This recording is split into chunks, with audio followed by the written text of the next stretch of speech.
Date fund, यह एक सुरक्षित निवेश माना जाता है। यहाँ सारा पैसा सरकारी बॉन्ड्स या कंपनियों को कर्ज लोन के रूप में दिया जाता है। इसमें जोखिम बहुत कम होता है। यहाँ रिटर्न फिक्स डिपॉजिट एफडी के आसपास या उससे थोड़ा ज्यादा मिल सकता है।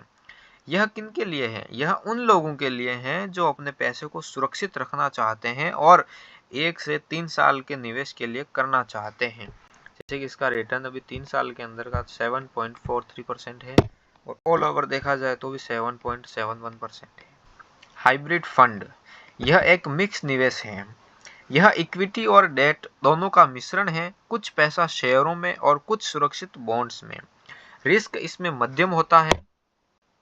यह उन निवेशकों के लिए है जो न तो ज्यादा रिस्क लेना चाहते हैं और न ही बहुत कम रिटर्न लेना चाहते हैं।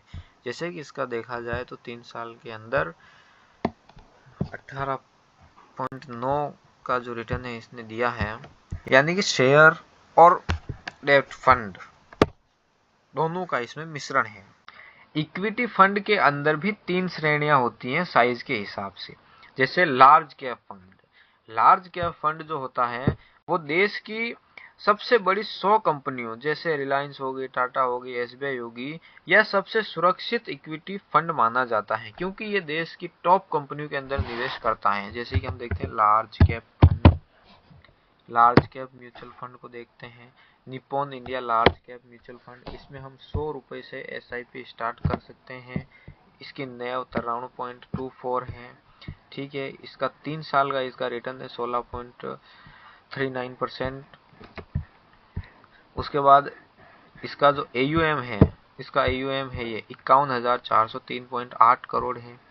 ठीक है, उसके बाद fund holding sector banking sector के अंदर है, आईटी सॉफ्टवेयर के अंदर है। जैसे कि टॉप होल्डिंग अगर देखी जाए तो HDFC बैंक के अंदर है, ICICI बैंक के अंदर है। ये जो टॉप जो कंपनियां हैं, टॉप 100 जो कंपनी जो आती है उसमें इन्होंने पैसे लगाए हुए हैं। उसके बाद आता है मिड कैप फंड, मध्यम आकार की कंपनियां। इसमें रिस्क थोड़ा ज्यादा है लेकिन मुनाफा लार्ज कैप से बेहतर हो सकता है। उसके बाद आता है small cap fund, small cap mutual fund. यह छोटी और नई कंपनियां, यहाँ रिस्क सबसे ज्यादा होता है लेकिन अगर कंपनी चल गई तो आपका पैसा कई गुना बढ़ सकता है। जैसे कि बंधन स्मॉल कैप फंड, हम इसको देख लेते हैं। इसमें भी हम मिनिमम 100 रुपए से एसआईपी स्टार्ट कर सकते हैं और 46.40 इनकी नैव है। उसके बाद इनकी जो फंड होल्डिंग है, इनकी छोटी कंपनियों के अंदर पैसे लगाते हैं। ये सारे जो है छोटी कंपनियां हैं जो बाद में बड़ी कंपनी बन सकती है। अगर बन गई तो आपका पैसा कई गुना बढ़ सकता है। यानी कि इसमें रिस्क भी ज्यादा है और रिटर्न भी ज्यादा है। इस तरह इसके बाद हम समझते हैं कुछ खास तरह के फंड जो कि हैं इंडेक्स फंड। यह सेंसेक्स और निफ्टी की नकल करता है। इसमें खर्चा यानी कि एक्सपेंस रेशियो सबसे कम होता है। जैसे कि हम देखें तो जैसे ये है, अपने देखा है बंधन स्मॉल कैप फंड। इसके अंदर यहाँ कुछ लिखा हुआ है जो आपने नोटिस किया होगा, कई बार अपन देख रहे हैं। जैसे अदर इंफॉर्मेशन के अंदर इसका जो AUM है वो है 20,474 करोड़। ठीक है, लेकिन यहाँ कुछ लिखा हुआ है एग्जिट लोड, जो कि 1% है ना।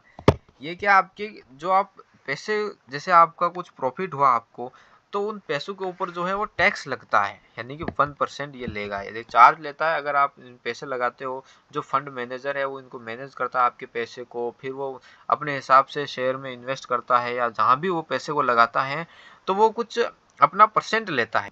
टर्म्स एंड कंडीशन सारी दे रखी है। ठीक है, तो आप पढ़ के अच्छे से देख लेवें। जैसे लॉक इन पीरियड इसमें कोई नहीं, अगर आप पैसा आज लगाते हो, अगर आज वो पैसा इसमें लग जाता है सिक्योरिटी, ठीक है, तो वो कल या परसों आप निकाल सकते हो। यानी कि अगर आज पैसा लगाओगे तो वो मार्केट के एंडिंग में लग जाएगा और कल आप उस पैसे को वापस निकाल सकते हो। इसमें कोई भी लॉक इन पीरियड नहीं है। कुछ म्यूचुअल फंड आते हैं जिसमें 1 से 3 साल या फिर ऐसा कुछ लॉक इन पीरियड होता है, लेकिन इसमें कोई लॉक इन पीरियड नहीं है। इसके बाद आता है इंडेक्स फंड।